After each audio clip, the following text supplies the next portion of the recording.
The phone call came on a Tuesday morning while I was reviewing quarterly projections in my downtown office. "Ethan, it's your mother." Her voice had that particular tone, the one she used when delivering news she knew would sting but felt entirely justified in sharing. "I'm calling about Jessica's wedding next month." I set down my coffee. Jessica was my cousin, Dad's brother's daughter. We'd grown up together, spent summers at the lake house, built forts in the backyard. That was before the family decided I was the disappointment and she was the golden child. "The seating chart is getting complicated," Mom continued. "Jessica's marrying Marcus Wellington. His family is, well, they're very successful. Old money. His father runs a major hedge fund, and Marcus himself manages a $400 million portfolio." "That's great for Jessica," I said carefully. "Yes. Well." Mom paused. "Here's the thing, Ethan.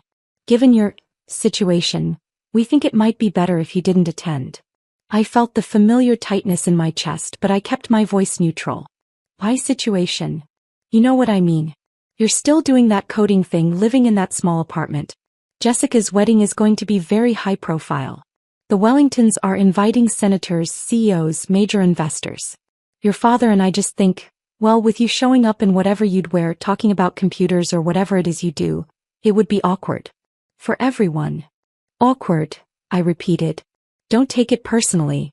It's just that Jessica wants everything perfect and," she lowered her voice conspiratorially, "between you and me, she's a bit embarrassed about the family's varied success levels.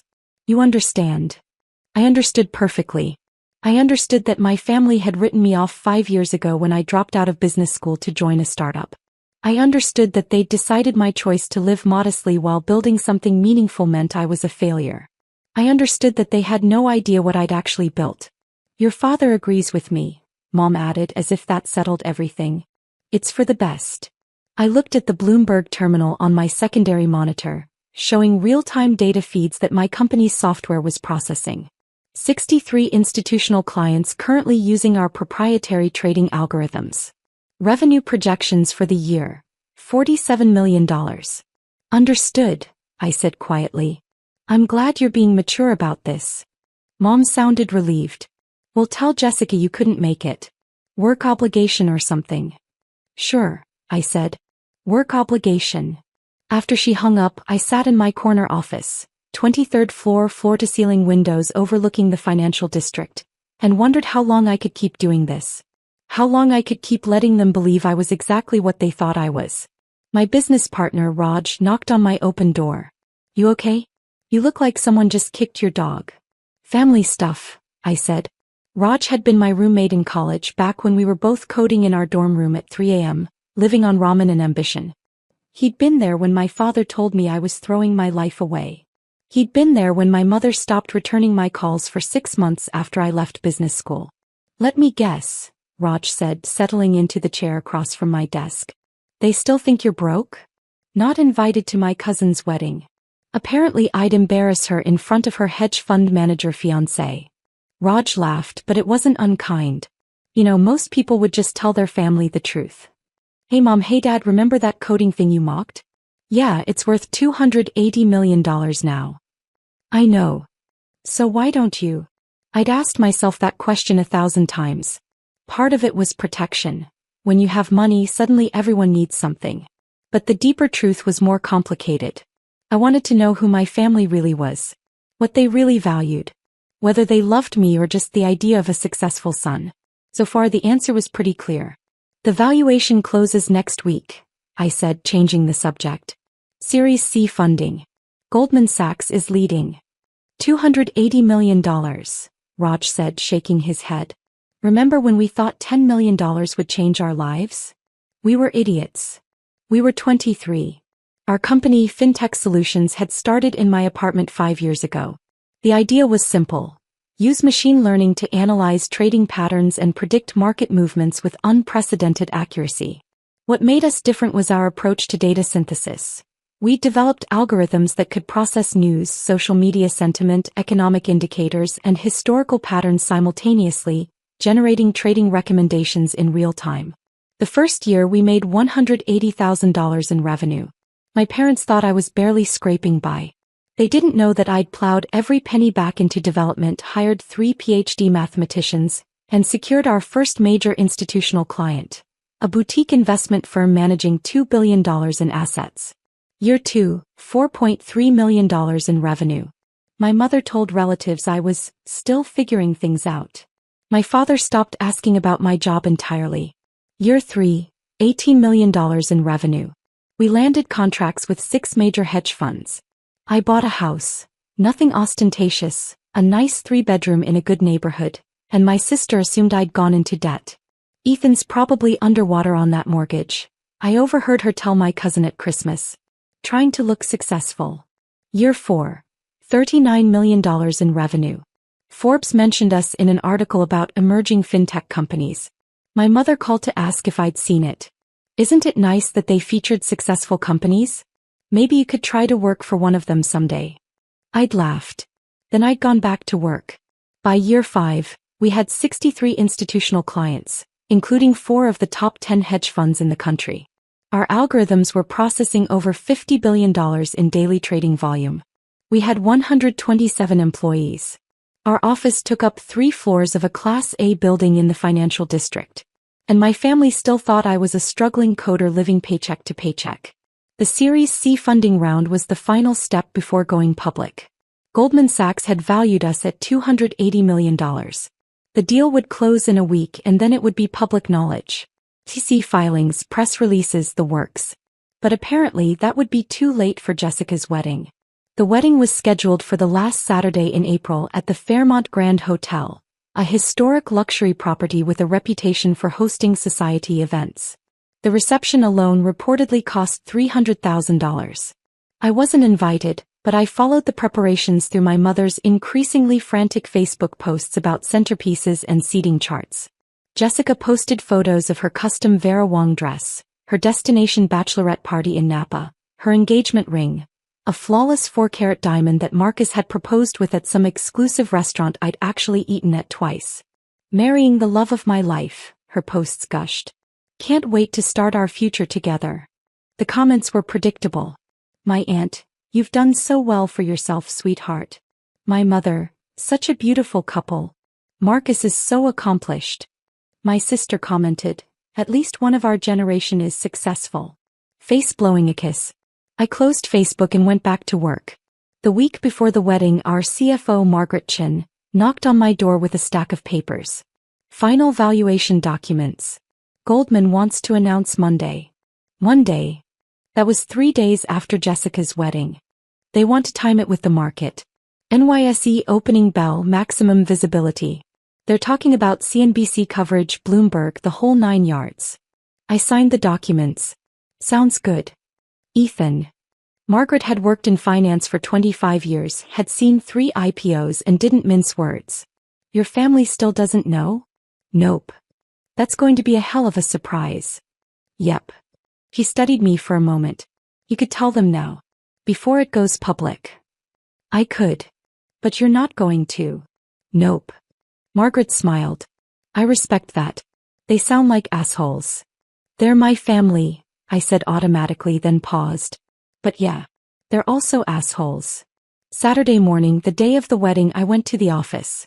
We were finalizing the press release with Goldman's communications team. The announcement would go out Monday morning at 6 a.m. Eastern, timed perfectly for the market open. Raj found me at my desk at noon. Dude, it's Saturday. Also, isn't there a wedding you're not invited to happening right about now? Ceremony starts at 2, I said. Reception at 5. And you're here because? As I was uninvited. Remember. Right. The embarrassing cousin who codes for a living. Raj pulled up a chair. You know what we should do? We should crash that wedding. Show up in matching t-shirts that say, embarrassing coder. Net worth $280 million. Tempting. Or, and hear me out, we could just accidentally be at the Fairmont bar during the reception. Total coincidence. If we happen to run into your family, well, these things happen. I looked at him. You want to crash my cousin's wedding? I want to support you during a difficult family situation, Raj said innocently. From a nearby bar. Where we might be visible. Despite everything, I smiled. That's incredibly petty. I prefer strategically supportive. Goldman's announcement is Monday. They'll all know in 48 hours anyway. But you won't get to see their faces in real time, Raj pointed out. You're telling me you don't want to see your mother's expression when she realizes her embarrassing son is worth $250 million? I absolutely did want to see that, which probably said something unflattering about my character, but I was only human. The Fairmont bar, I said slowly. Completely coincidentally. Wearing our best suits. Looking very successful. Making it very clear we belong in upscale establishments. Raj. Come on. You've been humble and gracious for 5 years. You've let them think the worst. Don't you want just 5 minutes where they have to confront the truth? I thought about my mother's voice on the phone. Your situation would be awkward. I thought about my sister's Facebook comment. At least one of our generation is successful. I thought about 5 years of condescension, dismissal, and assumptions. Hey, I said. Let's go to the Fairmont bar. The Fairmont Grand Hotel was exactly as pretentious as I'd expected. Marble floors, crystal chandeliers, staff in formal attire.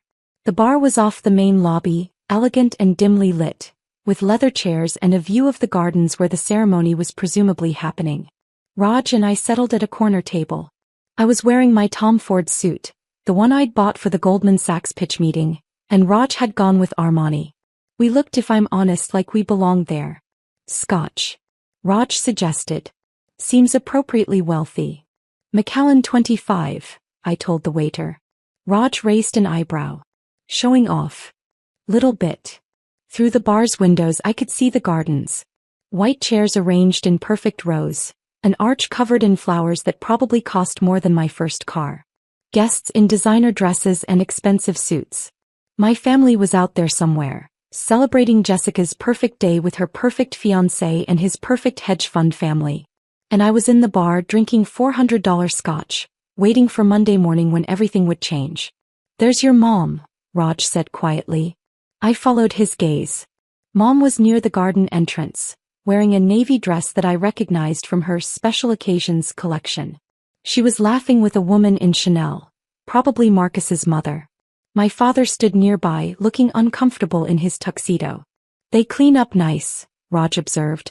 Still assholes, but well-dressed assholes. That's my family you're insulting. You literally just agreed they're assholes. Doesn't mean you get to say it. Raj grinned. Fair enough. The ceremony must have been starting because the garden was emptying, guests taking their seats. I saw my sister Amanda in a bridesmaid dress. My aunt and uncle. Cousins I hadn't seen in years. All there to celebrate Jessica's triumph. Marrying well, securing her future, doing everything right. Everything I hadn't done. You okay? Raj asked. Yeah, I said. Just thinking. About how much easier it would have been if they'd just believed in me. Raj was quiet for a moment. They didn't deserve to believe in you. You did it anyway. That's the whole point. Maybe he was right. Maybe their faith wouldn't have meant anything if I'd had it from the start. But it still would have been nice. The ceremony lasted 45 minutes. We watched from the bar as guests filed out of the gardens, heading toward the grand ballroom where the reception would be held. I caught glimpses of Jessica. Her Vera Wang dress was genuinely beautiful, and Marcus, who looked exactly like what he was. A confident man who'd never doubted he'd be successful. They're headed to the ballroom, Raj said. We could stay here. Safe distance. Or we could walk past the ballroom entrance. Stretch our legs. See if anyone notices. It was a terrible idea. It was petty and childish and exactly what I wanted to do. Let's stretch our legs, I said. The grand ballroom was at the end of a long corridor lined with mirrors and gilded fixtures. The doors were open and I could see the reception in full swing. Crystal chandeliers, tables with elaborate centerpieces, a band playing something elegant and expensive sounding. We walked slowly, two well-dressed men with drinks in hand, looking like we had every right to be there. Ethan. I turned. My sister Amanda was standing in the corridor, staring at me like I'd materialized out of thin air. Amanda. Hey. What are you? You weren't invited. She looked confused, then suspicious. Did you crash the wedding? We're at the hotel bar, I said calmly. We have a meeting here tomorrow. Just staying overnight. In your suit? On a Saturday. Business doesn't stop for weekends. I gestured to Raj. This is my business partner, Raj Patel. Raj, my sister Amanda. Raj shook her hand with perfect courtesy. Pleasure to meet you. Amanda was still processing. Business partner? What business? Tech, I said vaguely. Boring stuff. Mom said you weren't coming because... She stopped, clearly realizing how it would sound. Because I'd be embarrassing, I finished. Yeah, I got that message. That's not, Amanda flustered easily. It's just that Marcus's family is very prominent and Mom thought. It's fine, I interrupted. Really? Enjoy the wedding. I started to walk away but Amanda caught my arm. Ethan, wait. I'm sorry. That wasn't fair what Mom said. I looked at her genuinely surprised. Amanda and I hadn't been close in years, not since she'd sided with our parents about me dropping out of business school. Thanks, I said. I mean it. Your family. You should have been invited. Water under the bridge, I said. And I meant it. In 48 hours none of this would matter anyway. Amanda hesitated then hugged me quickly. I'm glad you're doing okay. Even if it's just, coding stuff. Yeah, I said. Just coding stuff. Raj and I retreated to the bar. That was unexpectedly wholesome, he observed. Amanda's not terrible. Just easily influenced. Unlike you who is completely immune to family pressure. I'm here at the hotel bar during a wedding I wasn't invited to, preparing to ambush my family with my net worth on Monday. I'm definitely not immune. Fair point. We ordered another round. Through the bar's entrance I could see the corridor leading to the ballroom. Guests moved back and forth, heading to the bathroom, stepping out for air, checking their phones. My mother passed by once but didn't look our direction. At 6:47 p.m., everything changed. The bar had a large flat-screen television mounted above the bottles, usually showing sports or news with the sound off. It had been on CNN all evening, closed captions running beneath images of politicians and international events. Then the screen changed. Breaking news. Fintech startup valued at $280 million. My photo filled the screen. It was from the Goldman Sachs pitch meeting. Professional headshot, confident smile, looking every inch the successful tech CEO. I froze. Raj said. Ethan. The closed captions were running. Goldman Sachs announces major investment in fintech solutions, a machine learning company revolutionizing trading algorithms. Founder and CEO Ethan Morrison, 28. Has built the company from a dorm room startup to a $280 million valuation in just 5 years. They announced early, I said stupidly. They announced early, Raj confirmed. During your cousin's wedding. On screen they were showing our office building, clips of Goldman Sachs executives, a graph of our revenue growth. Then back to my photo with text underneath. Ethan Morrison, FinTech Solutions, $280 million valuation. We need to go, I said standing up. But it was too late. My mother appeared in the bar entrance. She was staring at the television, her face slack with shock. Behind her, my father, my aunt, my uncle. More family members crowding the doorway. Then Amanda pushed through, looked at the screen, looked at me and said, "Holy shit." Language, Amanda, my mother said automatically, but she was still staring at the television. The bartender, bless him, turned up the volume. Remarkable success story, the CNN anchor was saying. Morrison dropped out of business school 5 years ago to pursue this venture, facing significant family opposition. Today, his company serves over 60 major financial institutions and processes more than $50 billion in daily trading volume. Ethan. My mother's voice was very small. Is that you? I looked at her, at my father, at all of them crowded in the doorway, staring between me and the television screen. Yeah, I said. That's me. But you said you were, we thought. My mother couldn't seem to finish a sentence. I know what you thought, I said quietly. On the television, Goldman Sachs calls it one of the most promising fintech investments of the decade. Morrison's algorithms have achieved a 94% accuracy rate in predicting market movements, leading to an estimated $12 billion in client returns over the past 3 years. My father found his voice. You're worth $280 million? The company is valued at $280 million, I corrected. I own 62% of it, so personally I'm worth about $174 million. Plus my real estate holdings and other investments, so closer to $190 million total. The silence was deafening. Your real estate holdings, my mother repeated faintly. 3 commercial properties, 2 residential. The house you thought I was underwater on. I paid cash. But you never said. You never asked, I said. You just assumed. More people were crowding the bar entrance now. I saw Jessica in her wedding dress, Marcus beside her, both staring at the television. The bride's bouquet hung forgotten in Jessica's hand. Oh my God, Jessica said. Ethan, you're the FinTech Solutions guy. You've heard of it? I asked. Marcus's firm uses your algorithms, she said, sounding dazed. We were just talking about FinTech Solutions last week. He said it was revolutionary. He said the founder was a genius. Marcus was staring at me with new recognition. You're Morrison? Holy shit. Your trading predictions saved us $40 million last quarter. Glad to hear it, I said. Jessica looked at her mother, my aunt. You didn't invite him because you thought he'd be embarrassing? We didn't know. My mother's voice was defensive now. How were we supposed to know? He never told us. I tried, I said, and my voice was harder than I'd intended. 5 years ago I told you I was building something important. You told me I was throwing my life away. You dropped out of business school. To build a business, I finished. Funny how that works. The CNN segment was ending, cutting to commercial, but the damage was done. Every person in that bar entrance had seen. Every wedding guest who'd been watching the news. The staff. The bartender who'd served us $400 scotch was looking at me with new respect. Ethan. My father stepped forward. Son, I think we need to talk. Do we? I asked. What's there to talk about? You didn't want me at the wedding because I'd embarrassed Jessica. Mission accomplished. I'm not at the wedding. I'm at the bar. You could have told us, my mother said, and she actually sounded hurt. All these years you let us think. Let you? I laughed and it came out bitter. Mom, I told you Forbes mentioned my company. You asked if they might hire me. I told you I bought a house. You said I was probably in debt. What exactly should I have said?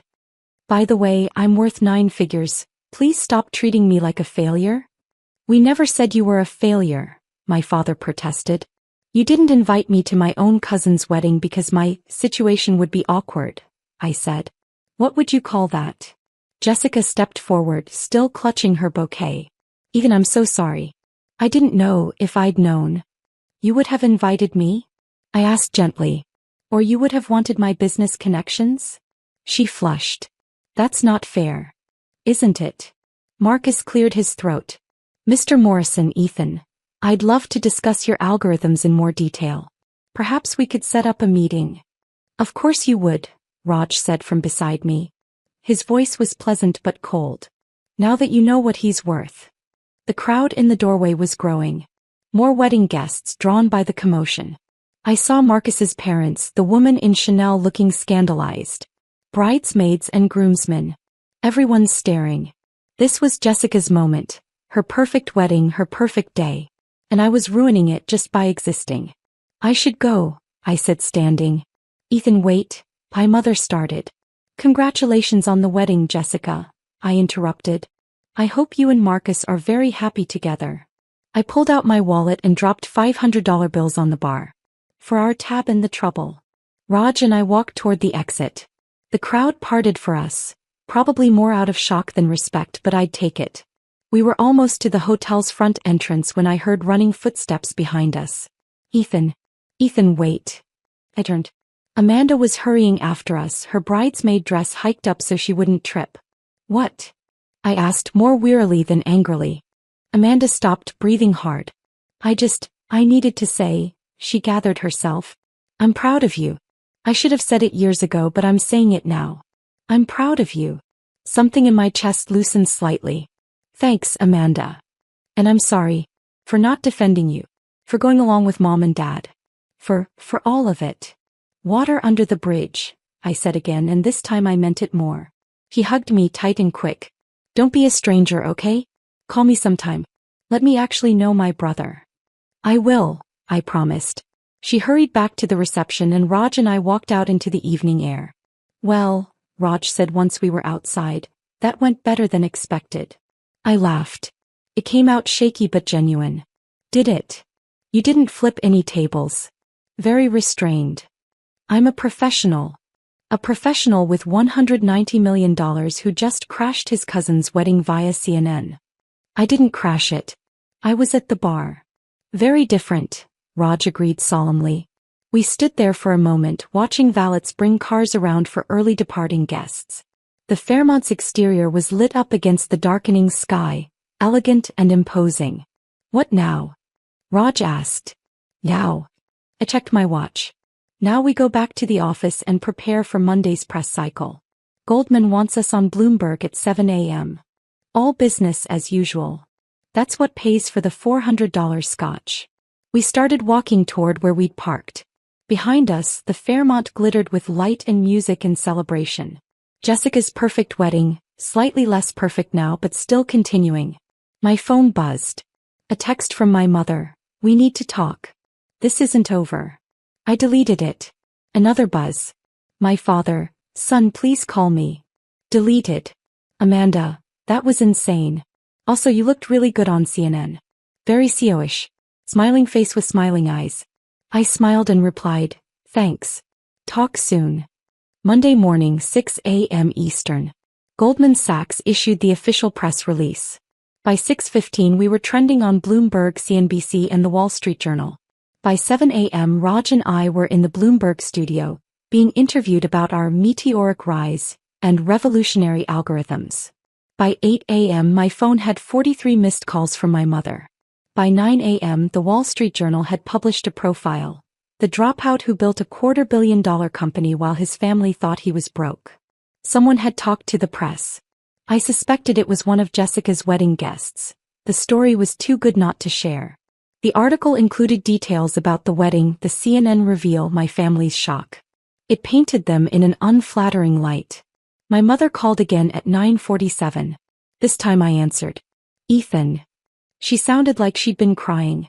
"Have you seen the Journal?" "I have. They made us sound terrible. Like we don't care about you." "Don't you?" I asked quietly. "Of course we do. You're our son. I'm also the son you didn't invite to a family wedding because I'd be embarrassing." "We made a mistake," she said. "We didn't understand. If you'd just told us." "Mom." I cut her off. "I need you to really hear this. I tried to tell you. For 5 years I tried.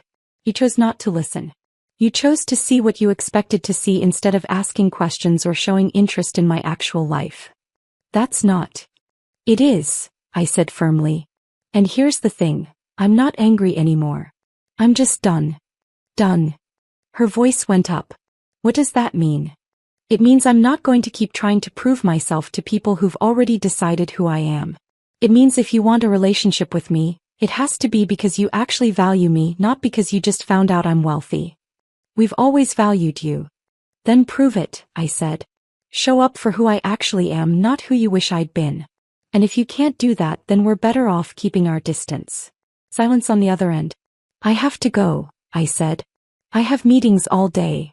"Ethan, please." "Goodbye, Mom." I hung up. Raj looked up from his laptop. "How'd she take it?" "About as well as expected." "You okay?" I thought about it. About 5 years of dismissed effort, condescending comments and casual cruelty. About proving myself to people who should have believed in me from the start. About standing in that hotel bar watching my photo fill the CNN screen while my family stared in shock. "Yeah," I said. "I think I am." My phone buzzed again. This time it was Jessica. "Ethan, I'm so sorry. About everything. You deserve to be at my wedding.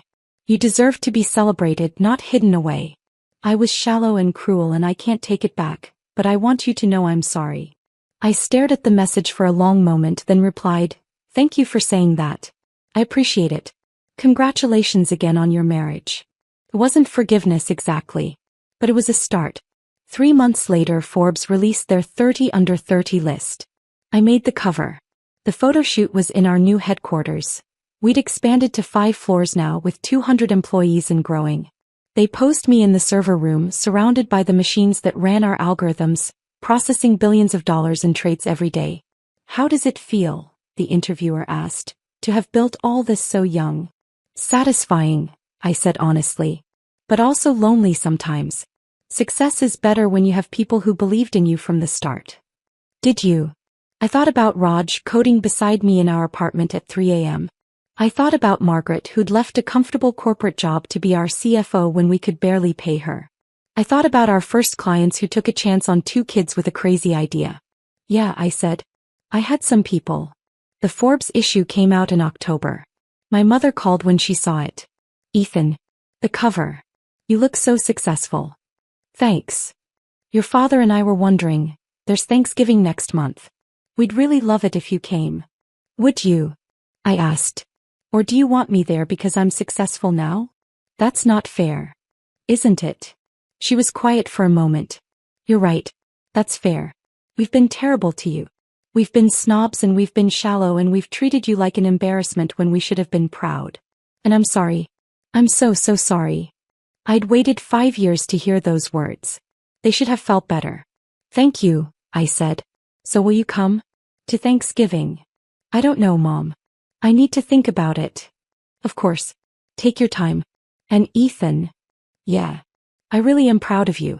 Not because of the money or the Forbes cover or any of that. I'm proud because you did something you believed in even when everyone told you not to. That takes courage. I should have seen it sooner. Yeah, I said softly. You should have. I know. I'm sorry. After we hung up, I sat in my office for a long time looking out at the city. Success was supposed to feel triumphant, wasn't it? Vindication was supposed to be sweet. But mostly I just felt tired. Raj knocked on my door. You look contemplative. What's up? My mom invited me to Thanksgiving. And I don't know if I want to go. Raj settled into his usual chair.